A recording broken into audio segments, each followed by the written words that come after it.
ورجعنا لكم تاني ومعانا المطربة الأوبرالية ميرفت وجدي اللي منوراني النهاردة. مبسوطة جدا ان انت معايا يا ميرفت. حبيبتي ليلى، ميرسي، مبسوطة أكتر إن أنا معاكي النهاردة. حبيبة قلبي. طبعا تتلمذتي على يد المايسترو سليم سحاب ودخلتي معهد الموسيقى العربية. صحيح. وحاجة تانية كمان شاركتي في أرب ايدل.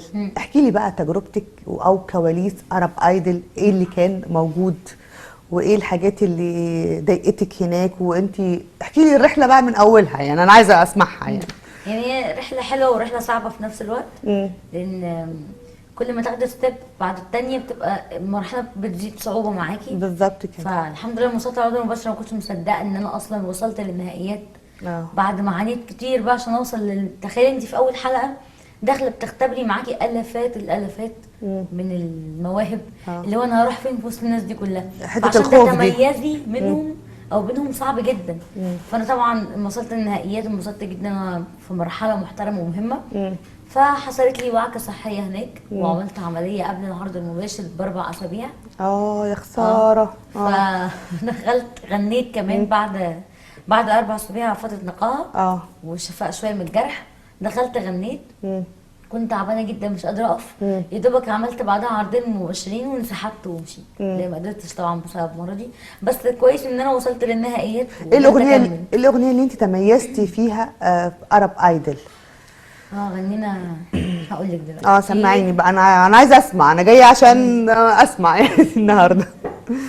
وبعدك انتم ولا قريبين لمرادنكم دايم سالمين. وبعدك انتم ولا قريبين لمرادنكم دايم سالمين. ما اقول غير الله يكون بعون كل العاشقين. الله الله الله الله. خرجتي بقى من التجربه دي بايه؟ ارب ايدل خرجت طبعا بخبره مسرح، خبره قفصات جمهور ضخم زي ده، وخبره ان انا ابقى على شاشه كبيره مهمه زي شاشه MBC. فده كان بالنسبه لي حاجه بحلم بيها. واستفدت طبعا من نجوم كبار سواء احلام او وائل كفوري او نانسي عجرم وحسن الشافعي، 4 نجوم الوطن العربي. يعني احلام بقى كواليسها ايه معاكي؟ لا اكتر حد بيحبني في اللجنه. كان باين ده كمان للناس. خصوصا بعد فيديو دخيل الله عمل 2 مليون الحمد لله مشاهده. فبعد ده كان باين حبها ليا قوي، وهي اللي كانت بتدعمني اكتر حد في البرنامج. فطبعا اكيد بشكرها من خلالكم كتير. واحنا كمان بنشكرها. وهي باركت لي كمان على البومي على فكره على تويتر لما نزل. فحلو فيها انها متابعه كمان المواهب اللي بتخرج من برنامج، بتشوف عملت ايه وصلت لفين. هي متابعانا كمان مش سايبانا يعني. جميل قوي. هتسمعيني ايه تاني بقى؟ انا عايزه اسمع حاجه الورده. يلا بينا. يلا بينا. قول لها اللي كان هو اللي كان قدر يغيره في يوم الزمان. اللي كان هو اللي كان قدر يغيره في يوم الزمان. لا الزمان ولا المكان قدروا يخلوا حبنا ده يبقى كان ترارارا.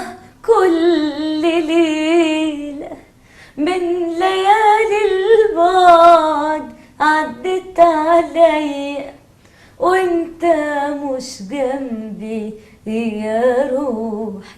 يا نور عينيا يا نور عينيا حبي فيها كان بيكبر متليلة واكتر والله متليلة واكتر. الله على احساسك. الله الله الله. انا بعشق ورده بحبها قوي، وانتي احساسك عالي وبتغني باحساس يجنن.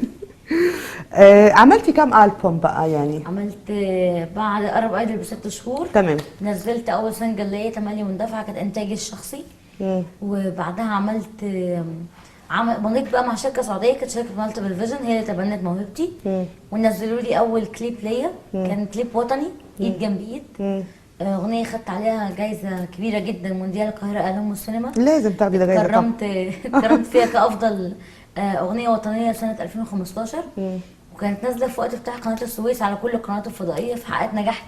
انا نفسي اتصدمت بان في نجوم كبيره بقت تتصل بالشركه اللي كانت بتذيع الاغنيه، مين ميرفت، مين في ايه. فحبيت الاهتمام ده. وبعدها نزلت البوم بنت البلد مع شركه مزيكا محسن جابر، استاذ محسن جابر. ايه اول كانت بقى انا بدايتي. بصي اول سنجل غنيتيها تملي مندفعه.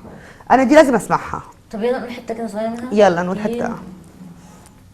انا اللي تملي مندفعه، صغرت في عيني وفي عيدك، بقيت بكرهني من طبتي، قبلتك ليه على عيبك، قبلتك ليه، قبلتك ليه، قبلتك ليه على عيبك. لا انا عايزاها تكمليها. لا لا لا لا لا لا لا لا لا مش هينفع. هديك حاجه تانية مش كده هينفع. لا مش هينفع. مش على الناس. هنغني نكت تاني. طيب اللي جاي بقى الجديد بقى بتاعك ايه؟ كان ليك بس الاول على البوم بنت البلد. حقق نجاح كبير جدا. عملنا نزلنا بدعايه ضخمه قوي قوي قوي. كانت بالنسبه لي زي ما بيقولوا بالبلدي زقه كبيره في شغلي وفي الوسط وفي كل حاجه، في ان انا ابقى موجوده. فكان يهمني قوي تواجدي بألبوم محترم ومهم. بشكر كل الناس اللي اشتغلت فيه، من موزعين لشعراء لملحنين، كلهم يعني اجادوا في الالبوم ده. دلوقتي بنجهز الالبوم الجديد، خلصنا فيه 4 اغاني وان شاء الله هينزل شهر 7. مفيش انفراد كده حاجه كلمتين 3 يعني؟ طيب ماشي. ممكن الحكايه وحدوته يعني انفراد كده الحكايه وحدوته. دي اغنيه اسمها هعمل ثوره. اغنيه كلمات احمد برازيلي اللي عمل طبعا مبارك له على نجاح اغنيه عمرو دياب جديده في الالبوم الاخير، عمل صوت جميل برازيلي وتوزيع زوم. فديكوا حته صغيره منها. طب يلا حته صغيره. ايه بعيد ومش عادي، بس ذلك مش مسموح. لو كنت بكده راضي هعمل اعتصام مفتوح، كله الا المره دي حقي على الفاضي مش هيروح. اعمل تاني ايه؟ قولي ارضي ازاي ما عليك فاكر، بس ليه اني مش هقدر اوريك وشي التاني اللي فيك، حاجة مش ممكن ترضيك. هعمل ثورة واقوم بمظاهرة واقول كذا مرة خلاص حبيتك، لو تبعد عني مش هسيبك، هعرف انا بطريقتي اجيبك. ده الوضع خطير، هروح التحرير وهجيب طوابير قدام بيتك، واطلب بتنحي عن غرورك واخليك ما تعيش في دورك. الله يعني الله اول مرة اغنيها والله. الله جميلة. ايه يعني اخر اخبار الالبوم؟ قلتي لي انت عملتي منها قبل الالبوم في كليب نزل اغنيه جديده اسمها وبفتكرك. كانت المفروض تنزل في الفالنتاين واتاخرت. فالظروف من سبب كده كان عندي مشاكل فاخرتها شويه. بس الحمد لله بتنزل قريب. واغنيه كلمات ايمن سليم، الحان هواري، توزيع زوم، وميكس وماستر مصطفى رؤوف. بيقولوا الفنان بيبدع قوي لما بيبقى مرتبط او في حاله حب. صح. طب انت ايه اخبار الارتباط معاكي؟ على طول في حاله حب. على طول بحب على نفسي. على طول. لا اقول لك ليه. طبيعي تكوني لسه بنوته ومشهوره والناس كتير بتحبك، فطبيعي حواليك ناس كتير جدا. بس ده بيخليك. انا عندي مشكله، انا مش اي حد عامه بيدخل قلبي على طول.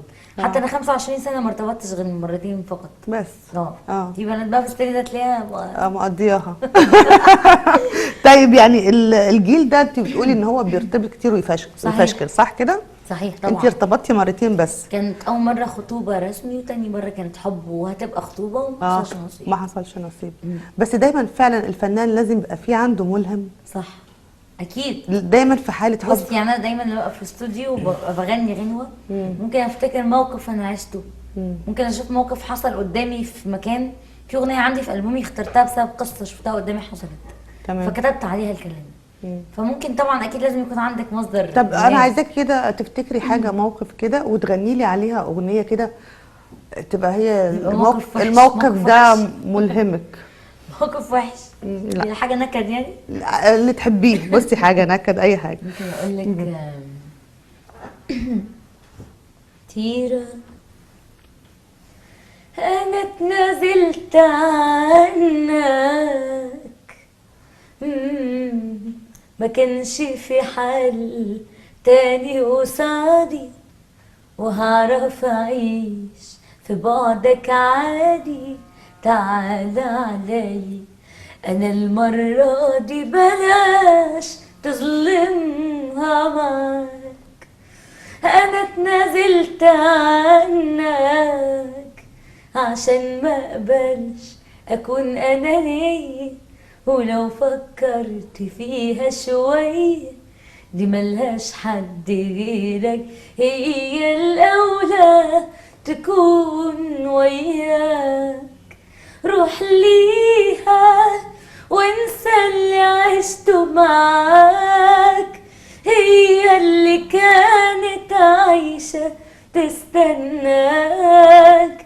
انا مش نصيبك حتى لو عايزاك، ونسيها ان احنا بينا سنين، وبلاش تعيش محتار ما بين اتنين، وعد نسيبك واحنا متفقين.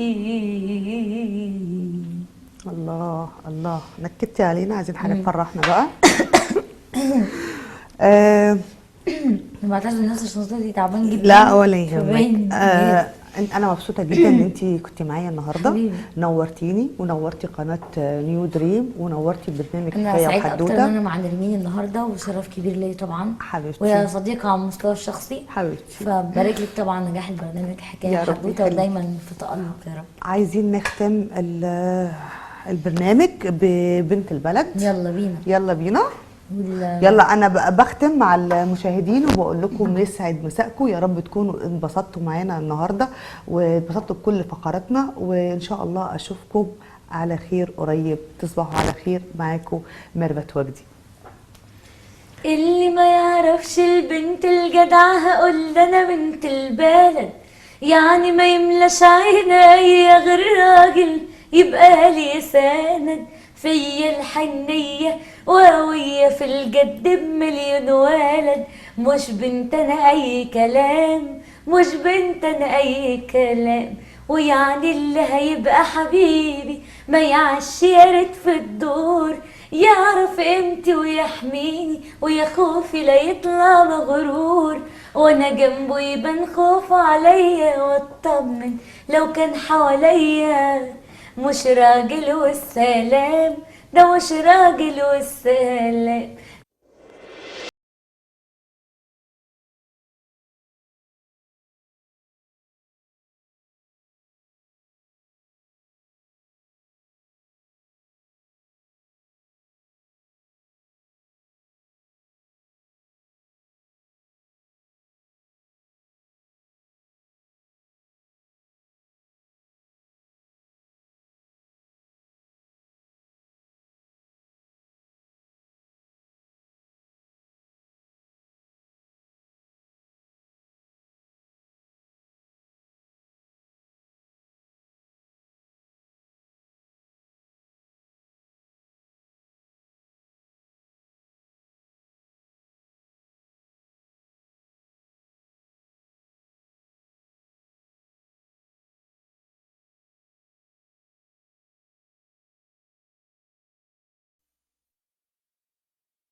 شكرا.